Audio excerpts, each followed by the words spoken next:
पर दानिश उसे देखते हुए बिना कोई रिएक्शन दिए कॉफी पिए जा रहा था, जिसे देखकर अंतरा कंफ्यूज होकर मन ही मन बोली, कहीं मैंने गलती से मिर्ची की जगह कुछ और तो नहीं डाल दिया?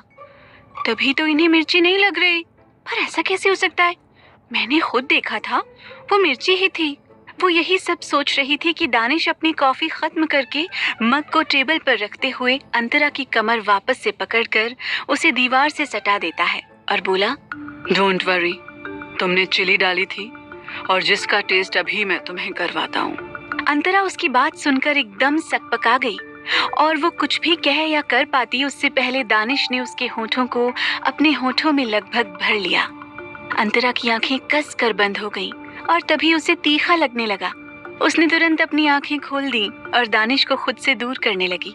पर दानिश उससे दूर होने के बजाय उसे अपनी गोद में उठाकर अपने बेड पर ले आया और उसे लिटाकर खुद उसके ऊपर आकर उसके चेहरे को अपने हाथों में भरकर उसे डीप किस करने लगा।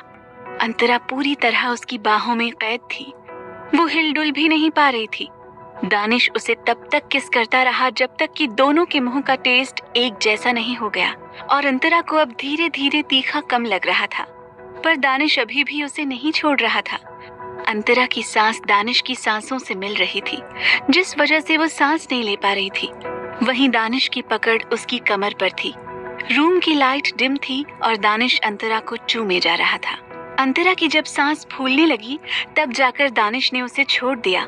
उसके आजाद करते ही अंतरा बेड पर उठकर बैठ गई और तेज तेज लंबी लंबी सांसें लेने लगी। दानिश गहरी मुस्कुराहट के साथ अंतरा को देखने लगा। अंतरा का चेहरा लाल था। वो अपनी सांसों को नॉर्मल करने में लगी थी।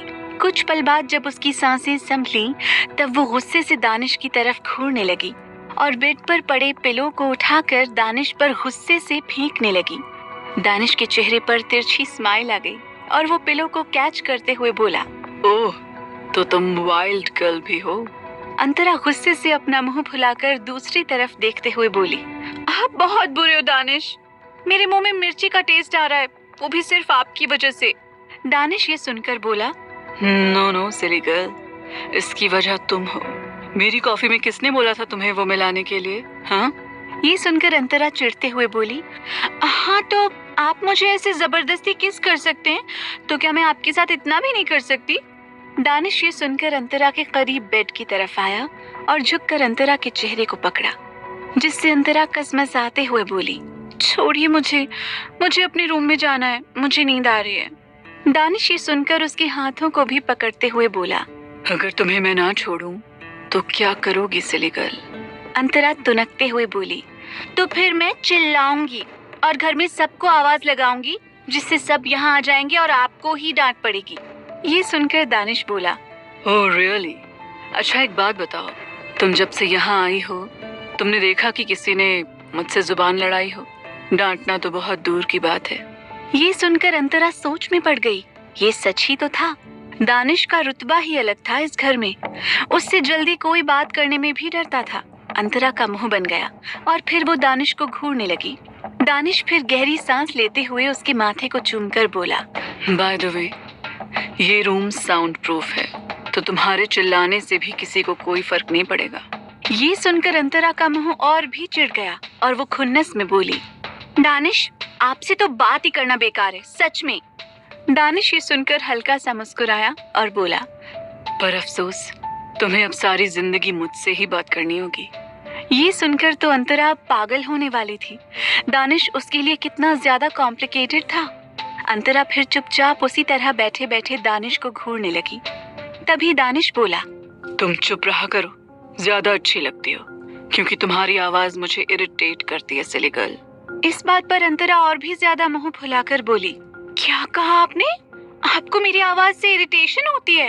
अरे जाकर घर वालों से पूछिए, जब मैं सुबह सुबह आरती करती हूँ तब वो सारे लोग कितने खुश हो जाते हैं और मेरी कितनी तारीफ करते हैं। इस पर दानिश अपनी आंखें छोटी करते हुए बोला, पर मेरे सामने तो तुम लड़ाई करती हो, मुझसे बहस करती हो, मुझे उल्टे सीधे जवाब देती हो, इसलिए मैं इरिटेट होता हूँ। ये कहकर दानिश फिर आगे सख्त आवाज में बोला, इनफ, अब एक भी आवाज नहीं आनी चाहिए। अंतरा खामोश हो गई और फिर दानिश ने उसे कुछ पल देखते हुए उसे छोड़ दिया और खुद रूम से अटैच स्टडी रूम में चला गया। इधर दानिश के छोड़ते ही वो तुरंत अपने रूम में जल्दी से चली गई। अगली सुबह अंतरा का रूम। अंतरा की आंखें धीरे धीरे खुली और वो उबासी लेते हुए बेड पर उठकर बैठ गई। तभी उसकी नजर वॉल क्लॉक पर गई जिसमें सुबह के 9 बज रहे थे। अंतरा एकदम से चौंक गई और जल्दी से बोली, हे भगवान, इतनी देर तक? पर मैं कैसे सो सकती हूँ? डेली तो मैं जल्दी उठ जाती हूँ। पता नहीं दादी और बाकी सब क्या सोचेंगे मेरे बारे में। अंतरा यही सब बुदबुदाते हुए तुरंत वॉशरूम में चली गई। कुछ समय बाद नीचे डाइनिंग एरिया में, वहाँ इस वक्त घर के सभी लोग अपनी अपनी चेयर पर बैठे थे। दानिश आज वहाँ था और वो अपने कोल्ड एक्सप्रेशन के साथ टेबल को घूर रहा था। वहीं दानिश को आज वहाँ बैठा देखकर शिशिर जी उसे ताना देते हुए बोले, लगता है आज सूरज पश्चिम से निकला है, तभी तो हमें हमारे साहबजादे के दर्शन हो रहे हैं, वरना तो हम सबकी आंखें ही तरस जाती हैं इन्हें देखने के लिए। उनकी बात पर देविका जी उन्हें घूरने लगी और बाकी सभी मुस्कुरा उठे, पर दानिश बिना कुछ रिएक्ट किए चुपचाप अपनी कॉफी पी रहा था। तभी देविका ने कहा, बहू, जाकर देखो कहीं ध्रुवी ने अपने आप को चोट न पहुंचा ली हो हमारे लिए नाश्ता बनाने के चक्कर में। उनकी बात पर बिपाशा जी कुछ कहती कि उससे पहले ही ध्रुवी और अंतरा दोनों साथ में नाश्ते की प्लेट्स लेकर बाहर निकली और उनके पीछे कुछ सर्वेंट्स भी नाश्ते का बोल लिए बाहर आए और डाइनिंग टेबल पर सजाने लगे। अंतरा और ध्रुवी दोनों को साथ में देखकर ही देविका जी के दिल में अरमान जगने लगे।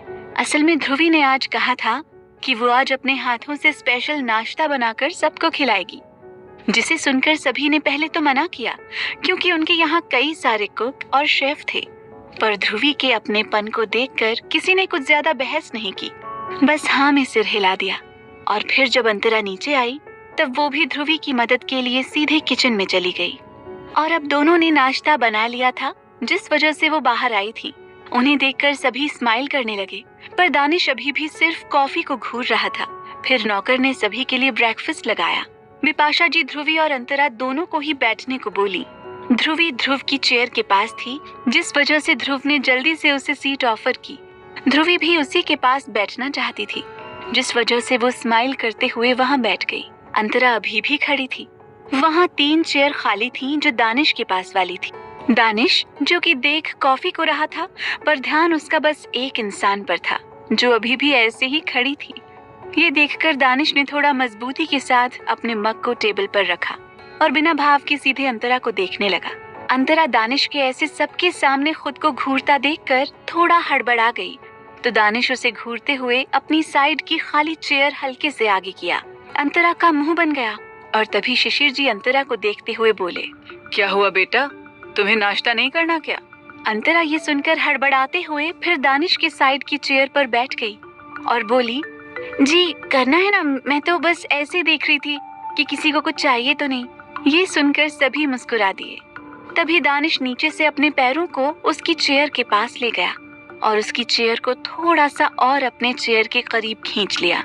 अंतरा की चीख निकलते निकलते बची और पूरी तरह डर से भर गई दानिश की ऐसी हरकत से। सामने बैठी ध्रुवी अंतरा के परेशान चेहरे को देखकर बोली, क्या हुआ किट्टू, तुम्हें कोई प्रॉब्लम है? उसकी इस बात को सुनकर सभी अंतरा की तरफ देखने लगे। वहीं अंतरा मन ही मन अब दानिश की हरकतों से उसे मार डालना चाहती थी। दानिश भी उसकी तरफ बिना भाव के देखने लगा। अंतरा अपने ब्रेड कटलेट का पहला बाइट मुश्किल से लेते हुए बोली, नहीं तो मैं बिल्कुल ठीक हूँ दी। उसकी बात सुनकर फिर सभी वापस से नाश्ता करते हुए ध्रुवी की तारीफ करने लगे। ब्रेड कटलेट ध्रुवी ने बनाया था जो काफी ज्यादा टेस्टी था और उसकी तारीफ सभी घर वाले करने लगे। ध्रुवी को काफी अच्छा लगने लगा और वो सभी को प्यार से शुक्रिया बोली। पर उधर अंतरा की हालत खराब थी। दानिश जब जब उसके साथ डाइनिंग टेबल पर होता था तब तब अंतरा उससे परेशान हो जाती थी। इस समय अंतरा का एक हाथ दानिश के एक हाथ में कैद था। टेबल के नीचे अंतरा उससे अपना हाथ छुड़वाने में लगी थी और सबके सामने जबरदस्ती हंसते हुए धीरे धीरे नाश्ता कर रही थी। दानिश अपने स्पून को बोल में राउंड राउंड करते हुए टेढ़ी स्माइल कर रहा था। तभी दानिश अंतरा के हाथों को तेजी से पकड़ते हुए सहलाने लगा। अंतरा ने कसकर अपने होंठ भींच लिए और मन ही मन दानिश को लाखों बार कोसने लगी। उससे खाया नहीं जा रहा था, पर वहीं दानिश बिल्कुल कैजुअल था। अंतरा फिर हिम्मत करते हुए धीरे से दानिश से बोली, चाहते क्या है मुझसे दानिश? क्यों ऐसे मुझे परेशान कर रहे हैं? प्लीज मेरा हाथ छोड़िए। अंतरा नीचे से अपना हाथ छुड़ा रही थी। वहीं दानिश उसकी बातों को सुनकर कैजुअली बोला, क्या कहा तुमने? मैंने ठीक से सुना नहीं। Can you repeat it? ये सुनकर अब अंतरा पागल होने वाली थी। तभी देविका जी ने अंतरा से कहा, बेटा, क्या तुमने दानिश से कार चलाना सीख लिया या अभी सीख रही हो? ये सुनकर अंतरा धीरे से बोली, हाँ दादी, अभी सीख रही हूँ, पर जल्द ही सीख जाऊंगी। ये सुनकर शिशिर जी ने दानिश से कहा, दानिश, तुम अंतरा को अच्छे से कार चलाना सिखा दो, जिससे अंतरा खुद अकेले ट्रैवल कर सके। दानिश ने बिना इमोशन सिर्फ अपना सर हल्के से हिलाया और फिर अपनी चेयर से उठते हुए बोला, अगर तुम आज रात फ्री हो तो आज रात से ही प्रैक्टिस करेंगे। ये बोलकर उसने अंतरा को देखकर एक स्माइल की और वहां से चला गया। उधर अंतरा उसे अपनी गुस्से भरी नजरों से जाते देख रही थी और फिर उसने अपना हाथ देखा जिसे पूरे वक्त दानिश ने पकड़ रखा था। अंतरा चिढ़ में नाश्ता करते हुए मन ही मन बोली, कोई इतना बुरा कैसे हो सकता है? बचपन में आप कितने अच्छे थे, मुझे परेशान नहीं करते थे, पर अब आप बहुत बुरे हो चुके हो दानिश, बहुत बुरे, समझे आप? ये कहते हुए वो अपना नाश्ता करने लगी। वहीं ध्रुवी उन सबको देख रही थी। उसके चेहरे पर स्माइल थी। वो उस परिवार के अपनेपन से बहुत खुश थी। उसे अपनी बहन के लिए काफी अच्छा लग रहा था। कुछ देर बाद ध्रुव और ध्रुवी अपने ऑफिस के लिए निकल गए। दानिश आज खुद कॉलेज जा रहा था, जिस वजह से अंतरा उसके साथ मजबूरी में बैठी थी और कॉलेज के लिए निकल चुकी थी। अंतरा ने अभी दानिश से अपने बचपन की कोई बात नहीं पूछी थी, क्योंकि उसे अभी कुछ पूछना ठीक नहीं लगा। दानिश की शादी वाली बात सुनकर ही उसका दिमाग पूरा हिल चुका था। तो क्या हाँ बोलेगी अंतरा दानिश से शादी करने के लिए? और क्या करने वाला है दानिश? जानने के लिए सुनते रहिए वजह तुम हो, सिर्फ पॉकेट FM पर।